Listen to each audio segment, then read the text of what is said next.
The arrival was a cold and silent night on the edge of the old Earth colony.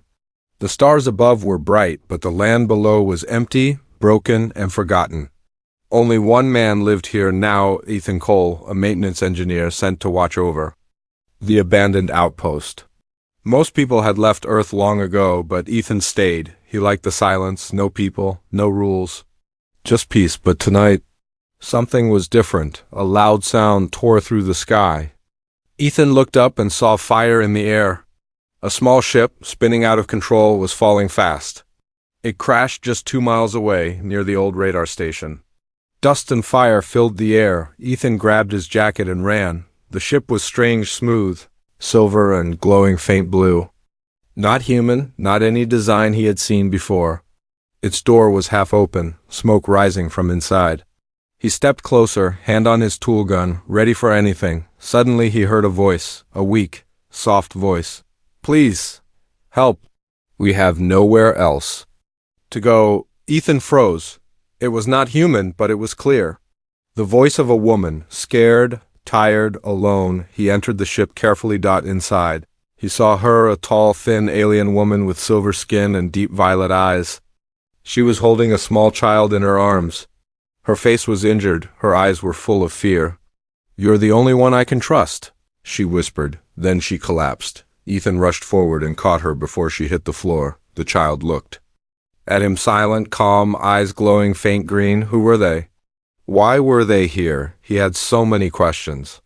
But no time. He carried them both to his rover and took them back to his bunker. Inside, he laid the alien woman on the bed. The child sat quietly beside her. Ethan checked her pulse. It was weak, but steady. He gave her water and used his scanner to check her wounds. She had bruises and burns, but nothing fatal. The child never spoke.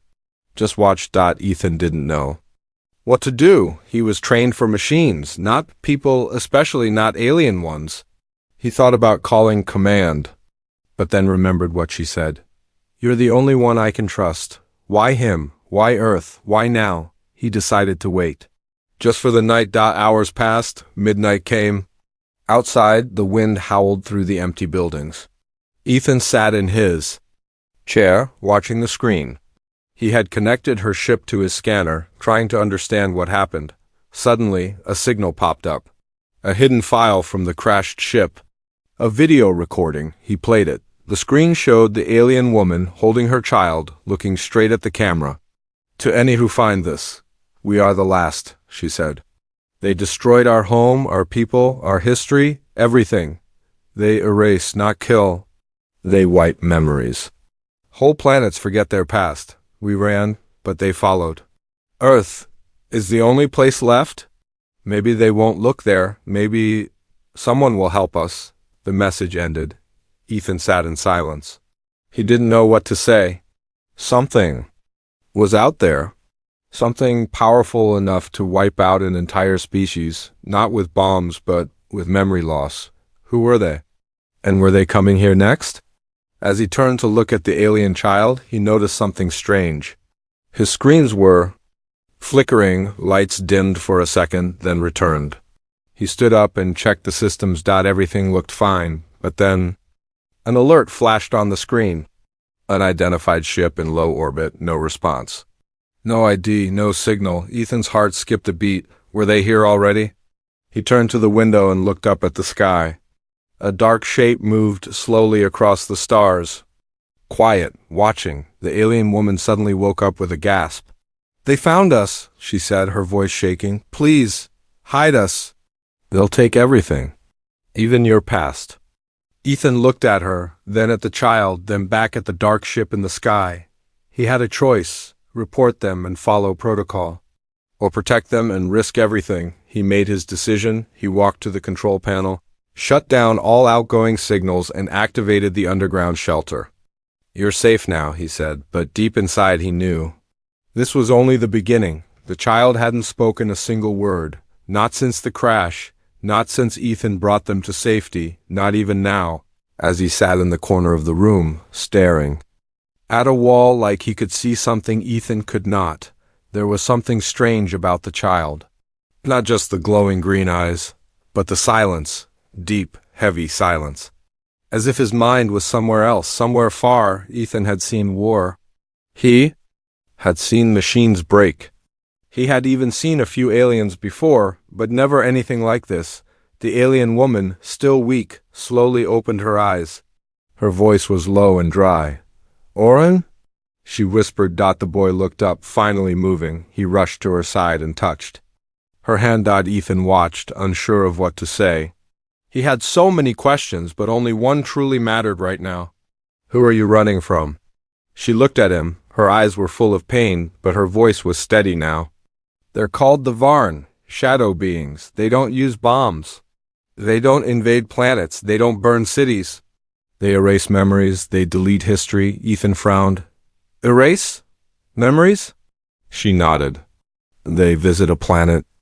And soon its people forget who they were. They forget their science, their names, their past, everything. We were scientists, artists, families. Now we are forgotten." She looked down at Oren. He is the last child who remembers. Ethan sat back in his chair, stunned. He tried to imagine what it would be like to lose your whole culture, and not even know it was missing. "Why Earth?" he asked. The woman's voice trembled. "Because Earth is old, forgotten by many. It is off their path, and because I read stories about you, about humans. You fight for your past. You protect your dead. You write your names in stone so they never vanish." She gave a weak smile. "I hoped you might protect ours too." Ethan didn't know what to say. No one had ever said it like that before. Humanity had made many mistakes. But maybe this time, maybe now, they could do something right. But as she spoke, the lights flickered again. Ethan stood up. "Stay here," he said. "I need to check the systems." He went to the control room. His sensors were all fine. No sign of fire. No damage, but the memory logs were glitching. Entire files were missing. He checked his own. Video journal gone. A year's worth of logs erased. His hand tightened on the console. No. He opened the backup drive. Also gone. Suddenly, he didn't remember where. He kept his emergency code key. He always placed it under the panel, didn't he? Or was it under the desk? He stood there, frozen. What else had he forgotten? Back in the room, Oren was now sitting cross-legged on the floor. His eyes were glowing brighter now. The woman looked at him with concern. "He feels them," she said.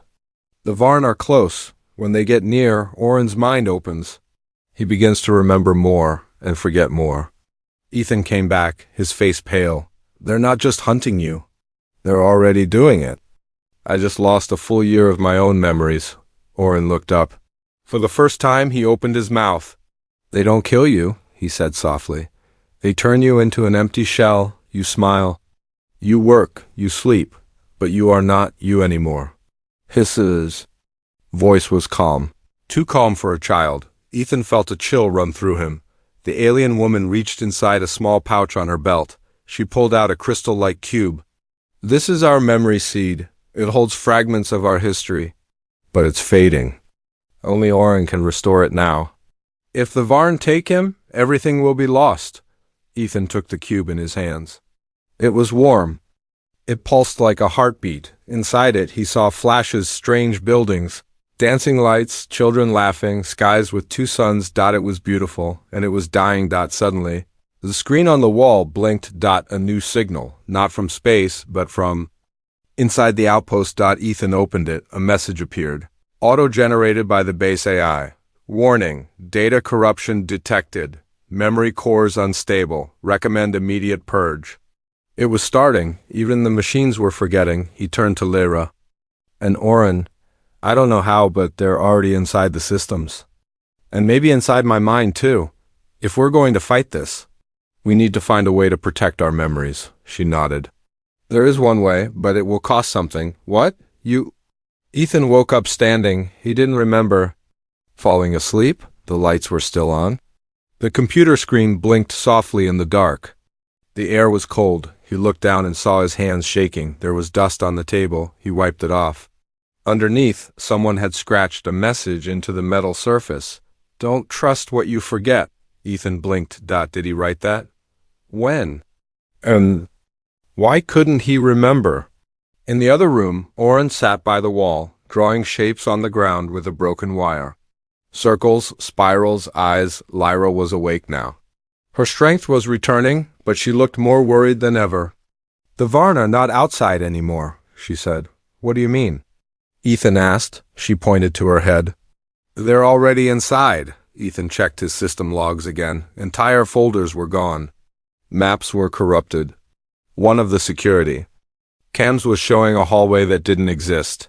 He played the feed. It showed a man himself walking down the hallway. He paused the video. Looked at the screen. Looked at the door behind him. There was no hallway there. Just a wall. He slowly turned to Lyra. "They're editing my memory," he said. "Like I'm software," she nodded slowly. "They don't fight wars with guns. They rewrite what's real. How do I stop them?" He asked. She didn't answer. Instead, Oren stood up. "You can't stop them. But maybe you can remember them." Suddenly, every light in the bunker went out. Complete darkness. A low hum filled the air like electricity crawling through metal veins. Ethan grabbed a flashlight. The hallway outside was different, longer. The doors had changed. One had a nameplate that said, "Dr. Ethan Cole, Neural Research Division Head." Never been a doctor, had he? He opened the door. Inside was an office full of files, books, and notes, all written in his handwriting. Research papers about memory, brainwashing, dream programming. Oren and Lyra caught up to him. "This isn't real," Ethan whispered. "None of this is real?" Oren looked around the room. "It is real now." "Because you believe it." The room shook suddenly. Lights returned, but flickering. One of the screens lit up with a strange pattern like a face, but shifting constantly. It spoke, a deep, hollow voice. "You are protecting corrupted data. Surrender the child. Forget and be free." Ethan stared at the screen. He grabbed a chair and smashed it. "Not today." He rushed everyone back to the control room. The walls seemed to stretch behind them. The path was longer than before. They were caught in a memory trap a maze built from Ethan's own mind. "We need an anchor," Lyra said. "Something real, something you trust." Ethan closed his eyes. He focused, and then he remembered. His mother's voice, her laugh, a song she used to sing. He began to hum it, softly. At first. Then louder. The walls stopped shifting. The hallway snapped back to normal. They reached the main room, breathing hard. Ethan sat down. "They're trying to wear me down," he said. "One piece at a time. Soon I won't remember my name." Lyra stepped forward and held the memory cube toward him. "Then take ours, share the weight." He hesitated, then touched the cube. Memories poured into his mind, images of alien cities, bright skies, oceans of crystal, music made from wind and light and pain. Lost. Screams. Ethan fell to his knees, but he didn't forget. He remembered. "They're not gods," he said. "They're parasites." "Yes," Lyra whispered. "And now they know you see them." Just then, a warning rang through the bunker. Life form detected. Inside the perimeter. Ethan ran to the cameras. Nothing. Just static. Then, on the far edge of the screen, a figure, tall, thin, wrapped in shadows, no face. No eyes, but it turned slowly toward the camera, like it knew he was watching. Then the screen went black. Ethan turned to Lyra and Oren. "We're not safe here anymore." "Where will we go?" Lyra asked. He opened the hidden storage locker and pulled out a backpack and an old pulse rifle. "There's an old AI lab in the canyons, deep underground. If we can get there, maybe we can store Oren's memories in the mainframe. Protect them." Lyra nodded. Oren said nothing. He looked at Ethan and whispered one word: "Hurry." Because outside in the dark, the Varn were already watching. The desert was not supposed to be cold, but tonight, as Ethan led Lyra and Oren across the dry earth ruins, he could see his breath in the air. The sky above was clear, too clear. No clouds, no stars. Just emptiness. He didn't remember it being this way. "Something's wrong," he muttered. Lyra looked up. Her eyes narrowed. "They're shifting the world again." "But we're outside," Ethan said. "Doesn't matter. They don't need walls. They only need your mind." They moved quickly, stepping over cracked roads and broken machines. The old world lay around them like a graveyard. Crushed cars, empty buildings, bent towers. Oren walked quietly beside them, his small fingers brushing against the walls as they passed, like he was trying to remember something he'd never seen. Every few minutes, Ethan checked the handheld scanner. No signals, but he didn't trust it anymore. Suddenly, they heard it, a sound behind them. Footsteps. Too many. Too quiet. They turned, but the street was empty. Then the shadows moved. Ethan raised his pulse rifle. Run! They darted through the ruins, boots slamming on concrete, breath sharp in the air. The scanner beeped wildly, now signals flickering in and out. They're playing with us, Ethan shouted. They reached an alleyway and ducked into an old stairwell. The stairs led down beneath the city ruins into an old maintenance tunnel from before the collapse. It was dark. Too dark, but safer than above. For now. Inside, the air was heavy and wet. Pipes dripped. The tunnel lights blinked, some shattered, some still glowing dim orange. Ethan lit his torch and led the way. This leads to the old AI lab? Lyra asked. Eventually. But we'll have to cross the lower sectors. Dangerous place. Even before the Varn, they kept moving. The walls were covered in old graffiti. Some of it was human, but some of it WASN single quote. He stared at one drawing, a symbol. A spiral of eyes. He remembered it from somewhere, but couldn't say where. As they turned a corner, the tunnel opened into a wide chamber. Ethan blinked. They were standing in his childhood bedroom, exactly the same. Same posters, same toy ship, same broken desk. No, he whispered. This isn't real. Lyra grabbed his arm. You're drifting. He closed his eyes. It's too strong now. The further we go, the more I forget what's real. Oren walked to the toy ship on the floor. He picked it up, looked at Ethan, and gently placed it down. The room vanished. They were back in the tunnel. Thank you, Ethan said. You remember because I do, Oren said. They walked on, but the tunnel's twisted now. Maps didn't match. Doors led to nowhere. Rooms repeated. The path to the lab had become a loop. They were lost, and the footsteps returned. This time, louder. Closer. Lyra held Oren tight. Ethan aimed into the dark, then a voice. Ethan! It was his brother's voice. His brother had died 7 years ago. Ethan, why did you leave me? From the shadows, a man stepped forward. Same face, same voice, same uniform. Ethan's hands shook. That's not him, Lyra said. You're not real, Ethan growled. Then why do you remember me better than yourself? The figure said. Ethan fired. The illusion shattered. The shadows screamed and scattered like smoke. They use memory like a weapon, Lyra said. They turn your past against you. They want you to freeze, Oren added, so they can erase you. Then we keep moving, Ethan said, breathing hard. No more stopping. They ran now. Not because they were being chased, but because the longer they stayed, the more they became someone else. Old security signs flickered on the walls. You are safe here. Memory check in progress. If you feel uncertain, please report yourself. Ethan laughed bitterly. Even the walls are gaslighting us. At last they reached a steel door, rusted, locked. But behind it, according to the old map, was the AI core lab.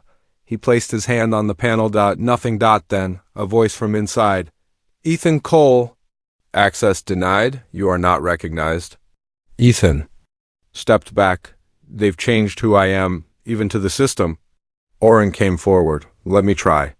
He touched the door. It clicked. Opened. The air inside was dry and still. Machines lined the walls. Black glass, golden wires. A single glowing console in the center. The AI core, untouched for decades. Waiting. Ethan turned to Lyra and Oren. We made it. But Oren looked up slowly. His voice was quiet. They followed. Behind them, a shadow fell across the doorway. Ethan opened his eyes. And he was back home. Not the bunker, not the ruins, but his old apartment, the smell of coffee. Rain on the window. Soft music playing. He looked down. He was wearing clean clothes. No gun. No scars. No memory of how he got here. Voice called from the kitchen. Hey, sleepyhead. It was his wife. She had died years ago, but there she was smiling, alive and real. I made breakfast. Come eat. Ethan stepped back. Something was wrong. Very wrong. He ran to the door, pulled it open, and instead of the hallway, there was blackness. Endless. Whispering blackness. Voices echoed from the dark. Stay here, Ethan. It's easier this way. No pain, no war, just comfort. You've earned this peace. Then he remembered the crash, the alien widow. Orrin. The Varn. This wasn't real. He screamed, slammed the door, and turned to the kitchen. But it was gone. Now it was a hospital room. Now it was a battlefield. Now it was nothing. Reality shattered and rewrote itself with every blink. Stop it, he yelled. I'm not yours. Back in the AI lab, Ethan's body stood, frozen, eyes wide. Unblinking, Lyra grabbed his shoulders, trying to shake him awake. They have him, she whispered. They're rewriting his identity. If they succeed, he'll never come back. Orrin stepped forward. His voice was clear and steady. I can go in. Lyra turned sharply. No, it's too dangerous. I remember who I am. I remember everything. That makes me stronger. He reached out, touching Ethan's forehead. The AI core pulsed with light. The room faded inside Ethan's mind. The storm was breaking. He stood on a glass platform, floating in a sea of shattered memories. Images spun around him: his childhood, war, joy, fear, love, all swirling out of order. And in the middle of it all, the Varn, a tall figure made of static and shadows. Its voice was many voices. You are broken, Ethan Cole. Let go. There is no purpose in remembering pain. But then a small hand took his. Orrin. Glowing, calm, real. Your memories are not just yours, the boy said. They're bridges. They connect us. If you let go of them, you let go of us. The Varn hissed, reaching forward, but Ethan squeezed Orrin's hand tighter. He remembered his mother's lullaby, his brother's last words, the day Earth launched its first starship, the crash, the cube, Lyra's voice. You're the only one I can trust? The shadows cracked. The Varn screamed, its form glitching. Ethan shouted back, I choose to remember, even the pain. Because without it, not me. The platform beneath him began to glow. Memory fragments rushed toward him, snapping into place like puzzle pieces. Back in the lab, Ethan gasped. He fell to his knees, sweating, shaking, but smiling. I'm back, he whispered. Lyra helped him. Up. They almost had you. Not this time. He looked at Orrin. You pulled me out. How? Orrin shrugged. I remembered you. When you couldn't. Ethan turned to the AI core. We have to move fast before they try again. He plugged the memory cube into the mainframe. This system is deep. Maybe deep enough to hide a culture. The lights flickered. Activated. A voice filled the room. Welcome, Ethan Cole. Ready to begin memory preservation? Ethan nodded. Let's give them something the Varn can't erase. Data flowed. The cube pulsed. Images of Lyra's world poured into the machine cities, language, laughter, sorrow. Everything her people once were, but the process slowed. Then froze. Warning, the AI said. External corruption detected. The screens went black. The walls began to melt. The Varn had found them. Ethan looked around the room. Time was breaking. Lyra's face shifted. Orrin flickered. He wasn't in a bunker anymore. He was back in that hallway with no end. Alone. But not truly. A voice echoed in the dark. His own voice. You don't win by forgetting. You win by remembering who you are. He raised his weapon. He raised his voice. This is our mind now, and we're not giving it up. A wave of light exploded from the core. Reality snapped back. The Varn was gone for now, but Ethan knew this was not over. The war had just begun. A war not of bullets, but of memory. There were exactly 6 minutes of silence. No flickering lights. No shifting walls. No shadows. Whispering names. Just silence. Ethan sat on the cold floor of the AI lab, his back against the wall, watching the soft glow of the memory cube flicker inside the machine. Across the room, Orrin slept, peacefully, almost human. Lyra stood nearby. Not speaking, they all knew what was coming next. The Varn weren't gone. Just watching, Just waiting. Then the silence broke. A soft alarm beeped on the control panel. Memory. Upload 87% complete. Corruption detected. Time to total loss 9:41 minutes. Ethan's stomach turned. Less than 10 minutes left. Before everything the alien widow had carried across galaxies was gone. Forever. We don't have enough bandwidth, Ethan said, running his hands through his hair. The system can't keep the full memory archive and our own identities. Together, he looked at Lyra. We have to choose. She didn't blink. I already made my choice when I entered your atmosphere. She turned toward Oren. But the boy, he still has his full memory. If we can upload his mind, the archive, we'll survive, even if I don't. Ethan's eyes widened. Wait, no, that would burn out his neural pathways. He's just a child. Lyra placed a hand on Ethan's shoulder. He's not just a child, he's a seed. A living copy of what we once were. This was always the plan. Oren woke up. He had heard everything. He stood slowly, calm, not afraid. I can do it, he said. I want to do it. Ethan slammed the table. There has to be another way. You're human, Lyra said quietly. You always hope for another way. But sometimes survival isn't soft. Suddenly the lab lights dimmed. A shadow crawled down the walls like smoke. The Varn were returning. This time. Not to erase. This time to overwrite. A low voice echoed from every screen. You cannot keep what you are willing to sacrifice. Erase the child, preserve the host, we will offer peace. Ethan turned to the console. The AI offered two paths.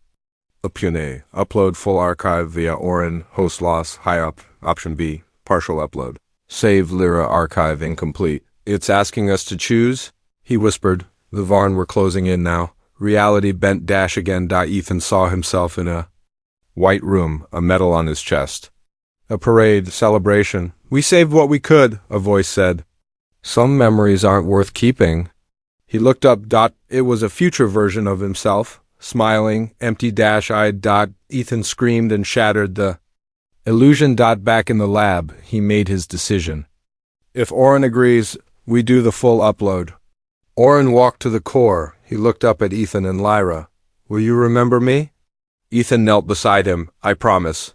Oren placed his hand on the interface. The cube pulsed. White light filled the lab. Ethan closed his eyes. Inside the core, Oren's memories poured like rivers, names, histories, sounds of lost cities, maps of stars that no longer existed. His tiny body shook. But he did not cry. Then, just before the final file transfer, he whispered, Thank you for giving me a place to belong. And then he went still. Upload complete, the AI said. Memory archive stored. Integrity 99.7%. The screens cleared. The Varn were gone. The shadows lifted. Ethan stood, but the cost was still in the room. Lyra fell to her knees. She had nothing left to protect, only silence. Ethan looked at the console. A full alien civilization now lived inside Earth's oldest AI. Safe. Hidden. Remembered. And in the center of it all, a boy named Oren. But this wasn't victory.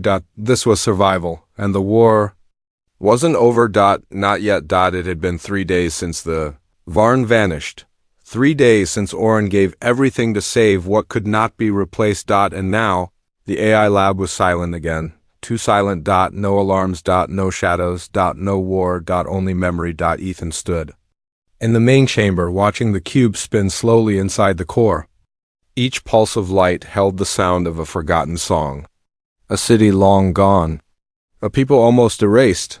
Now they lived again, but Ethan didn't feel like a hero. He felt tired. Lyra hadn't spoken since Oren's sacrifice. She sat beside the console. Each day, her hand resting on the metal, eyes closed, listening, not to the cube, but to the silence between its sounds.